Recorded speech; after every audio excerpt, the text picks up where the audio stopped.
My dear students and parents, this is Daniel and welcome back to our channel. தமிழ்நாட்டில் NEET தேர்வு நேற்றுக்கு முடிஞ்சிருச்சு. இந்த எக்ஸாமில் நான் எதிர்பார்த்தபடி எனக்கு மார்க் வரல.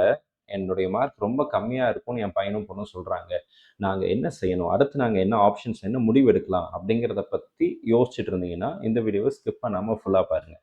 அண்ட் உங்களுக்கு தெரிந்த நபர்கள் யாராவது ரொம்ப குறைவான மதிப்பெண்கள் வாங்கியிருக்கிறாங்க, நீங்கள் ஒரு வேளை ஃபீல் பண்ணீங்கன்னா அவங்களுக்கும் இந்த வீடியோவை மறக்காமல் ஷேர் பண்ணுங்கள். பிகாஸ் இந்த இன்ஃபர்மேஷன் டெஃபினட்டாக அவங்களுக்கு யூஸ்ஃபுல்லாக இருக்கும். ஒருவேளை நம்மளுடைய மதிப்பெண்கள் கம்மியாக இருக்குது அப்படின்னா அந்த மாணவர்கள் முக்கியமாக செய்யக்கூடிய 3 விதமான ஆப்பர்ச்சுனிட்டிஸை பற்றி இந்த வீடியோவில் எக்ஸ்பிளைன் பண்ணியிருக்கிறேன். வீடியோ டெஃபினட்டாக யூஸ்ஃபுல்லாக இருக்கும். அண்ட் இது வரைக்கும் நீங்கள் நம்ம சேனலை சப்ஸ்கிரைப் பண்ணாமல் இருக்கீங்க அப்படின்னா மறக்காமல் சேனலை சப்ஸ்கிரைப் பண்ணி வச்சுக்கோங்க. அண்ட் கூடவே நோட்டிஃபிகேஷன் ஐக்கானே ஆன் பண்ணி வச்சுக்கோங்க. முதல்ல ஒரு விஷயத்தை நான் இங்கே தெளிவுபடுத்த விரும்புகிறேன். இப்போ நீங்கள் கால்குலேட் பண்ணியிருக்கிற மார்க் உங்களுடைய இறுதி மார்க் கிடையாது. ஃபைனல் மார்க் தான் என்னுடைய ஃபைனல் மார்க் அப்படிங்கிறத நம்ம இப்போதைக்கு சொல்ல முடியாது. We still have to wait for the official answer key from NTA.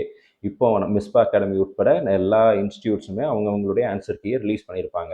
இப்போ வரைக்கும் ஒரு வேளை எனக்கு ஆன்சர் கீ கிடைக்கல அப்படின்னா டிஸ்கிரிப்ஷனில் லிங்க் கொடுத்துருக்கிறேன், டவுன்லோட் பண்ணிக்கோங்க. அல்லது நம்மளுடைய டெலிகிராம் சேனலில் ஜாயின் பண்ணுங்கள். அதுலேயும் நம்மளுடைய ஆன்சர் கீ அப்படிங்கிறது இருக்குது. இங்கே டவுன்லோட் பண்ணிவிட்டு உங்களை ஆன்சரை செக் பண்ணி பார்க்கலாம், எவ்வளோ மார்க் வருது அப்படிங்கிறத நீங்கள் பார்த்துக்கலாம்.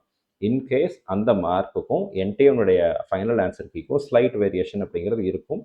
1 or 2 கொஷின்ஸ் மேபி மாறலாம். ஃபைனல் ரிசல்ட்டில் தான் அது கன்ஃபார்ம் ஆகும். ஓகேங்களா? ஸோ அதனால் அது வரைக்கும் நம்ம பொறுமையாக வெயிட் பண்ணி பார்க்கலாம். இந்த நேரத்தில் ஒருவேளை உங்களுடைய மதிப்பெண்கள் குறைவாக இருக்குது அப்படின்னா நம்ம செய்யக்கூடிய மிக முக்கியமான விஷயங்களில் முதல் ஒரு விஷயம் என்னன்னு சொல்லி கேட்டிங்க அப்படின்னா, think about taking A year drop. ஒரு வருஷம் பிரேக் எடுத்து படிக்கலாமா அப்படிங்கிறத யோசிங்க. இது யாருக்கெல்லாம் பொருந்தும்னு சொல்லி கேட்டிங்க அப்படின்னா, if you are a fresher, especially if you are a fresher. நான் 12th முடித்தேன், ஒரு 30, 35 ஆர் 40 டேஸ் நான் கிளாஸ் அட்டன் பண்ணேன், அல்லது நானே வீட்டில் உட்காந்து படித்தேன். என்னால் இவ்வளோ மார்க் தான் எடுக்க முடிஞ்சுச்சு. பட் இப்படி இருக்கிற மாணவர்களாக நீங்கள் இருந்தீங்கன்னா உங்களுடைய மதிப்பெண்கள், நீங்கள் குவாலிஃபைங் மார்க்கே எடுத்துட்டீங்க, பாஸ் ஆகிட்டேன், நான் ஒரு 200 மார்க் வச்சுருக்கிறேன், 300 மார்க் வச்சுருக்கிறேன், அல்ல அதை விட கொஞ்சம் அதிகமாக வச்சுருக்கிறேன் அப்படின்னா, இந்த முதல் அட்டம்ப்டில் நீங்கள் உங்களால் இவ்வளோ மார்க் எடுக்க முடிஞ்சுன்னா டெஃபினட்டாக ஹார்ட் ஒர்க் பண்ணிங்கன்னா அடுத்த வருஷம் உங்களால் நல்ல மதிப்பெண்கள் எடுப்பதற்கான வாய்ப்புகள் அப்படிங்கிறது அதிகம். ஒரு வருஷம் டெடிக்கேட்டடாக நீங்கள் படிக்கணும். சும்மா ஏதோ நேமுக்கு நானும் படிக்கிறேன் அப்படின்ற மாதிரி நம்ம படிக்கக்கூடாது. டெடிக்கேட்டட் 1 இயர் ஆஃப் ஸ்டடி அப்படிங்கிறத நம்ம தாராளமாக எடுத்துக்கலாம். அடுத்ததாக ஆல்டர்னேட் கோர்சஸ் போகலாம். BDS, AYUSH courses and BVSc இந்த மாதிரி கோர்சஸ் போகலாம். ஸோ இதெல்லாம் நமக்கு ரொம்பவே ஹெல்ப்ஃபுல்லாக இருக்கும். ஸோ இப்போ நீங்கள் ஒரு வருஷம் நீங்கள் எடுக்கிறீங்க அப்படின்னா 2027 நீட் எக்ஸாமினேஷனில் நல்ல மதிப்பெண்களை உறுதியாக நம்மளால் எடுத்துக்கொள்ள முடியும். பிகாஸ் 40 நாளில் இவ்வளோ மார்க் எடுத்துருக்கிறேன், 365 நாள் படிக்க போகிறோம், நம்ம மார்க் அதிகமாக இன்க்ரீஸ் பண்ண போகிறோம். அந்த மைண்ட் செட்டில் படிங்க. உங்கள் வீட்டு பக்கத்தில் இருக்கக்கூடிய ஏதாவது நல்ல இன்ஸ்டியூட்ஸ் இருந்துச்சு அப்படின்னா நீங்கள் அதில் ஜாயின் பண்ணலாம். அல்லது ஆன்லைனில் நீங்கள் பார்க்குறீங்க அப்படின்னா தாராளமாக மிஸ்பா அகாடமியினுடைய 1 இயர் பேட்சில் நீங்கள் ஜாயின் பண்ணலாம். ஆன்லைன், ஆஃப்லைன் ரெண்டுலேயுமே நம்மளுடைய கிராஷ் 1 இயர் பேட்ச் அப்படிங்கிறது ஸ்டார்ட் பண்ணுறோம். மே மாதம் 20ஆம் தேதியிலேருந்து இந்த 1 இயர் பேட்ச், வேரியர் பேட்ச் அப்படிங்கிறத நம்ம ஸ்டார்ட் பண்ணுறோம். நீங்கள் அதுலேயும் கூட தாராளமாக ஜாயின் பண்ணிக்கலாம். அடுத்ததாக நீங்கள் பார்க்கக்கூடியது AYUSH courses, BDS and veterinary sciences. இப்போது எனக்கு நான் ஒரு வருஷம் ட்ராப் எடுக்க விருப்பம் இல்லை சார், நான் வந்து கண்டிப்பாக இந்த வருஷமே ஏதாவது ஒரு கோர்ஸில் ஜாயின் பண்ணிடலான்ட்டு இருக்கேன், இன்னொரு வருஷம் நான் டைம் ஸ்பெண்ட் பண்ணுறதுக்கு எனக்கு உடன்பாடு இல்லை நீங்கள் யோசிச்சிங்க அப்படின்னா you can plan for BDS அல்லது ஆயுஷ் அல்லது பிவிஎஸ்சி. இந்த மாதிரி கோர்சஸ்க்கு நீங்கள் என்ன பண்ணலாம் அப்படின்னா தாராளமாக முயற்சி எடுக்கலாம். அதில் பிடிஎஸ் அப்படிங்கிறது எம்பிபிஎஸ்ஸை விட பொதுவாகவே கட் ஆஃப் மார்க் அப்படிங்கிறது கொஞ்சம் குறைவாக தான் இருக்கும். செகண்ட் பார்த்தீங்கன்னா ஆயுஷ் கோர்சஸ். இதுக்கும் எம்பிபிஎஸ் அளவுக்கு காம்படிஷன் இருக்கிறதுல, ஆனால் நிறைய பேர் விரும்பி எடுக்கிறாங்க. கட் ஆஃப் மார்க்கை பொறுத்த வரைக்கும் எம்பிபிஎஸ், பிடிஎஸை விட ஆயுஷ் கோர்சஸ்னுடைய cut off mark especially in private colleges ரொம்ப குறைவாக இருக்கும். கவர்மெண்ட் காலேஜஸ்க்கு கொஞ்சம் அதிகமாகவே இருக்கும். சரிங்களா? அதெல்லாமே நம்ம இனி வருகிற நாட்களில் அதனுடைய வீடியோஸ் நம்ம போடுவோம். ஆயுஷ் கோர்சஸ் பொறுத்த வரைக்கும் நீங்கள் பிஎஸ்எம்எஸ் சித்தா படிக்கலாம், அல்லது ஆயுர்வேதா படிக்கலாம், அல்லது ஹோமியோபதி படிக்கலாம், அல்லது நீங்கள் வந்து யுனானி படிக்கலாம். இல்லை அப்படின்னா நீட்டே இல்லாமல் 12th மார்க்கை மட்டும் வச்சு போகக்கூடிய bachelor of naturopathy, BNYS, naturopathy and yogic sciences, இந்த கோர்சஸ்க்கு நீட்டு தேவை கிடையாது. ஆனால் நீங்களும் டாக்டர் அப்படின்னு போடலாம். ஸோ இப்போ இந்த கோர்சஸ்க்கெல்லாம் என்ன பண்ணலாம் அப்படின்னா நீங்கள் போகலாம். இல்லை சார், இந்த ஆயுஷ் கோர்சஸ் மேலேயே எனக்கு இன்ட்ரெஸ்ட் இல்லை அப்படின்னு யோசிச்சிங்க அப்படின்னா யூ ஹாவ் வெட்டினரி சயின்சஸ். இந்த veterinary sciences, bachelor of veterinary science and animal husbandry, இதுக்கு 2 வழியில் நீங்கள் ஜாயின் பண்ண முடியும். ஒருவேளை தமிழ்நாட்டில் இருக்கக்கூடிய அந்த அரசு கல்லூரிகளில், அரசு கால்நடை மருத்துவ கல்லூரிகளில் நீங்கள் சேரணும் அப்படின்னா டேனுவாஸ் கவுன்சிலிங் அப்படின்னு சொல்லுவோம். இது 12th ரிசல்ட் கூடிய விரைவில் வந்துடும். மே மாதம் 7ஆம் தேதி நமக்கு ரிசல்ட் வருது இல்லைங்களா? இந்த ரிசல்ட் வந்ததுக்கப்புறம் நீங்கள் உங்களுடைய 12th cut off marks physics, chemistry and biology out of 200 ஒரு 195, 198 அந்த ரேஞ்சுக்கு விட ஜாஸ்தியாக இருக்கிறீங்க அப்படின்னா கிடைக்கும். சீட்டு கிடைப்பதற்கான வாய்ப்புகள் இருக்குது. இல்லை நான் வந்து நீட் மார்க் வச்சு போக முடியுமா அப்படின்னா, எஸ், ஆல் இண்டியா கவுன்சிலிங்கில் நீங்கள் பார்ட்டிசிபேட் பண்ணி 15% சீட்ஸ் வந்து ஆல் இண்டியா கோட்டா கொடுத்துருப்பாங்க எல்லா காலேஜஸ்லையும்.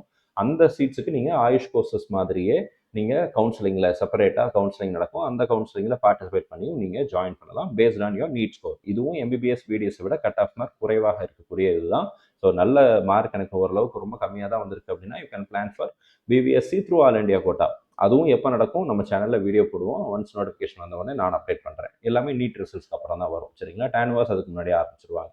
ஸோ இப்போ வந்து இல்லை சார் எனக்கு இந்த கோர்சஸ் வேண்டாம், வேறு ஏதாவது கோர்சஸ் இருக்கா அப்படின்னா, yes, bachelor of physiotherapy, occupational therapy and other நிறைய பேராமெடிக்கல் கோர்சஸ் இருக்குது. Nursing, cardiac technology, emergency care technology, radiology and anaesthesia technology, இந்த மாதிரி நிறைய கோர்சஸ் அப்படிங்கிறது பேராமெடிக்கல் ஃபீல்டில் இருக்குது. அதில் உங்களுக்கு எந்த கோர்சஸ் பிடிக்குமோ, இன்ட்ரெஸ்ட் இருக்கோ அதை நீங்கள் தாராளமாக சூஸ் பண்ணலாம். இதில் அரசு கல்லூரிகளையும் இருக்குது, தனியார் கல்லூரிகளையும் இருக்குது. நீங்கள் தமிழ்நாடு கவுன்சிலிங்கில் பார்ட்டிசிபேட் பண்ணி நீங்கள் உங்களுடைய 12th மார்க்கை பேஸ் பண்ணியே இந்த paramedical courses including PPT and BOD எல்லாத்துக்குமே நம்ம வந்து 12th மார்க்கை பேஸ் பண்ணி நம்ம போகலாம். இந்த வருஷம் இந்த பேராமெடிக்கல் இந்த கோர்சஸ்க்கு நீட் தேவை கிடையாது. மேபி அடுத்த வருஷத்தில் அதை இம்ப்ளிமெண்ட் பண்ணுறதுக்கு வாய்ப்புகள் அப்படிங்கிறது இருக்குது. பட் பொறுத்து இருந்து பார்க்கலாம். சரிங்களா? ஸோ அப்போ ஒருவேளை நீங்கள் அப்ராடில் போய் எம்பிபிஎஸ் படிக்கணும் அப்படின்னா நீங்கள் செய்ய வேண்டிய மிக முக்கியமான விஷயம் என்னென்னு சொல்லி கேட்டிங்கன்னா, நீங்கள் சில விஷயங்களை ஞாபகத்தில் வச்சுக்கணும். ஃபர்ஸ்ட் திங் என்னென்னா, என்எம்சி ரெகுலேஷன்ஸ் அப்படிங்கிறது இருக்குது. என்எம்சியில் நீங்கள் ஒரு கண்ட்ரியை சூஸ் பண்ணுறீங்கன்னா அந்த கண்ட்ரீஸில் அவங்களுடைய மீடியம் ஆஃப் இன்ஸ்ட்ரக்ஷன் இங்கிலீஷில் தான் இருக்கணும், இத்தனை மாதங்கள் நீங்கள் அங்கே படிச்சிருக்கணும், இன்டர்ன்ஷிப் இருக்கணும், இந்த மாதிரி நிறைய க்ரைட்டீரியாஸ் என்எம்சி கொடுத்துருக்குறாங்க. அந்த க்ரைட்டீரியாலாம் ஃபில்ஃபில் பண்ணக்கூடிய ஏதாவது ஒரு நல்ல கண்ட்ரியை சூஸ் பண்ணி அங்கே உள்ள நல்ல யூனிவர்சிட்டியை சூஸ் பண்ணி, ஒரே கண்ட்ரியில் கூட சில யூனிவர்சிட்டிஸ் என்எம்சி ரூல்ஸை ஃபாலோ பண்ணுறாங்க, சில யூனிவர்சிட்டிஸ் என்எம்சி ரூல்ஸை ஃபாலோ பண்ணுறதில்ல. ஸோ நீங்கள் அதை நீங்கள் இனம் கண்டுபிடிச்சி அந்த கல்லூரிகளை நீங்கள் ஜாயின் பண்ணலாம். அண்ட் நீங்கள் உங்களுடைய பட்ஜெட்டை மட்டும், எனக்கு வந்து அட்வர்டைஸ்மெண்ட் கொடுக்குறாங்க சார் 2 லட்சத்தில் எம்பிபிஎஸ் படிச்சிடலாம், 1 லட்சத்தில் எம்பிபிஎஸ் முடிச்சிடலாம் வருஷத்துக்குன்னு சொல்கிறாங்க. இந்த மாதிரி பட்ஜெட்டை ஃபேஸ் பண்ணி அதை மட்டும் ஃபோக்கஸ் பண்ணி உங்களுடைய டிசிஷனை நீங்கள் எடுக்காதீங்க. அது பெரும்பாலான இடங்களில் தவறான முடிவாகத்தான் இருக்குது. ஏன்னா நிறைய மாணவர்கள் நமக்கு தெரியும், சார் ரொம்ப லோ ஃபீஸ்னு சொன்னாங்க, நான் போய் ஜாயின் பண்ணதுக்கப்புறம் ஹிடன் ஃபீஸை நிறைய சொல்கிறாங்க. இது ஒரு புறம் நடக்குது. ரெண்டாவது, அந்த லோ ஃபீஸில் நீங்கள் போய் ஜாயின் பண்ணும்போது அந்த கல்லூரிகள், எல்லா கல்லூரிகளையும் சொல்ல, ஆனால் ஒரு சில கண்ட்ரீஸில் ஒரு சில யூனிவர்சிட்டிஸு அவங்களுடைய ஃபெசிலிட்டிஸ் அதெல்லாம் வந்து கேள்விக்குறியாக இருக்குது. அப்போ நீங்கள் பட்ஜெட்டை ஃபோக்கஸ் பண்ணாமல் அந்த கல்லூரிகளினுடைய விஷயம் எப்படி இருக்குது, அந்த கல்லூரியுடைய ஃபெசிலிட்டிஸ் எப்படி இருக்குது, ஹாஸ்பிட்டல் உண்மையாகவே உள்ளே இருக்கா, அந்த ஹாஸ்பிட்டலில் எவ்வளோ பெட்ஸ் இருக்குது, அங்கே உள்ள பேஷண்ட் லோட் அப்படிங்கிறது எப்படி இருக்குது, டீச்சிங் மெத்தடாலஜிஸ் எப்படி இருக்குது, கடவரெல்லாம் இருக்கா அல்லது ஆர்டிஃபிஷியலாக ஏதாவது விஷயத்தை வச்சு தான் சொல்லித்தராங்களா, இந்த மாதிரி நிறைய விஷயங்களை நீங்கள் பார்க்கணும். ஏன்னா உங்களுக்கு பேசிக் அனாட்டமியிலிருந்து நிறைய முக்கியமான விஷயங்களை எம்பிபிஎஸ்ல நீங்கள் படிப்பீங்க. அதெல்லாம் நீங்கள் ப்ராக்டிக்கலாக கற்றுக்கணும். அதுதான் நமக்கு கை கொடுக்கும் பின்னாடி எஃப்எம்ஜி எக்ஸாமினேஷன் எழுதும்போது. ஆஸ் ஆஃப் நவ் ஒருவேளை நீங்கள்லாம் படித்து வரும்போது நெக்ஸ்ட் அப்படிங்கிற எக்ஸாமினேஷனை இம்ப்ளிமெண்ட் பண்ணலாம். எதுவாக இருந்தாலும் ப்ராக்டிக்கல் லேர்னிங் அப்படிங்கிறது ரொம்ப ரொம்ப அவசியம் எம்பிபிஎஸ்க்கு. ஸோ அப்போ ப்ராக்டிக்கலாக ஹேண்ட்ஸ் ஆன் எக்ஸ்பீரியன்ஸ் உங்களுக்கு கிடைக்குதா அப்படிங்கிறத நீங்கள் பார்க்க வேண்டிய அவசியம் அப்படிங்கிறது இருக்குது. சரி, எனக்கு இதெல்லாம் ரொம்ப கன்ஃபியூஷனாக இருக்குது அப்படின்னா, அப்ராடில் ஏதாவது கண்ட்ரீஸை பற்றி நான் தெரிஞ்சுக்கணும், அல்லது எந்த கண்ட்ரியில் போய் படித்தா என்எம்சி நார்ம்ஸ் எல்லாம் ஃபுல்ஃபில் பண்ணணும், அங்கே உள்ள டீட்டெயில்ஸ் பற்றி எனக்கு சொல்ல முடியுமா அப்படின்னா, வீடியோட டிஸ்கிரிப்ஷன் கீழே ஒரு கூகுள் ஃபார்ம் அப்படிங்கிறது கொடுத்துருக்கிறேன். நீங்கள் அதை தாராளமாக என்ன பண்ணலாம் அப்படின்னா ஃபில் பண்ணலாம். டிஸ்கிரிப்ஷனில் இருக்கும். லோ மார்க் கேண்டிடேட்ஸுக்குரிய ஒரு கூகுள் ஃபார்ம் அப்படிங்கிறது கொடுத்துருக்குறேன்.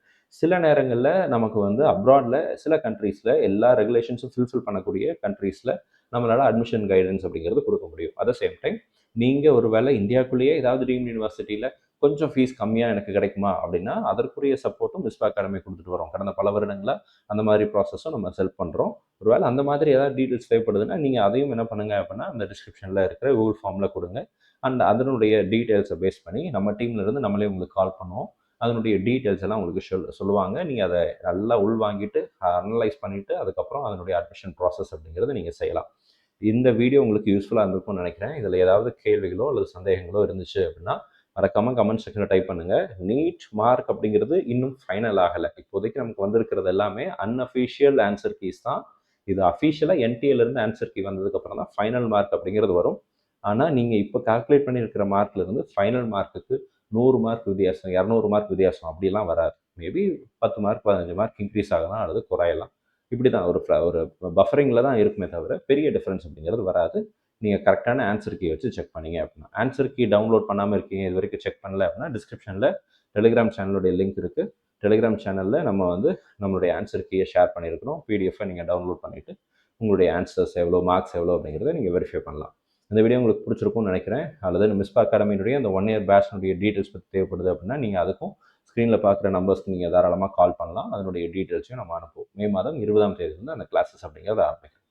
மார்க் குறைவுனா நிறைய ஆப்ஷன்ஸ் இருக்குங்க. நல்லா யோசிச்சு ரிலாக்ஸாக ஒரு நல்ல முடிவை எடுங்க. அந்த முடிவு உங்களுடைய எதிர்காலத்தை மாற்றி அமைக்கக்கூடிய முடிவுன்றதுனால கொஞ்சம் டைம் ஸ்பெண்ட் பண்ணி அவசரப்பட்டு எந்த முடிவும் எடுக்காதீங்க. இந்த வீடியோ உங்களுக்கு பிடிச்சிருந்துச்சு அப்படின்னா மறக்காம வீடியோ லைக் பண்ணுங்க. சேனல் இது வரைக்கும் சப்ஸ்கிரைப் பண்ணாமல் இருக்கீங்க அப்படின்னா மறக்காம சேனலை சப்ஸ்கிரைப் பண்ணி வச்சுக்கோங்க. All the very best and thank you so much. நம்ம சேனலில் பார்க்கக்கூடிய மாணவர்கள் மற்றும் பெற்றோர்களுக்கு அவங்க விரும்பின மருத்துவக் கல்லூரிகளில் இடங்கள் கிடைக்கணும்னு சொல்லி உங்களுக்காக நான் ப்ரே பண்ணிக்கிறேன். All the very best and thank you so much.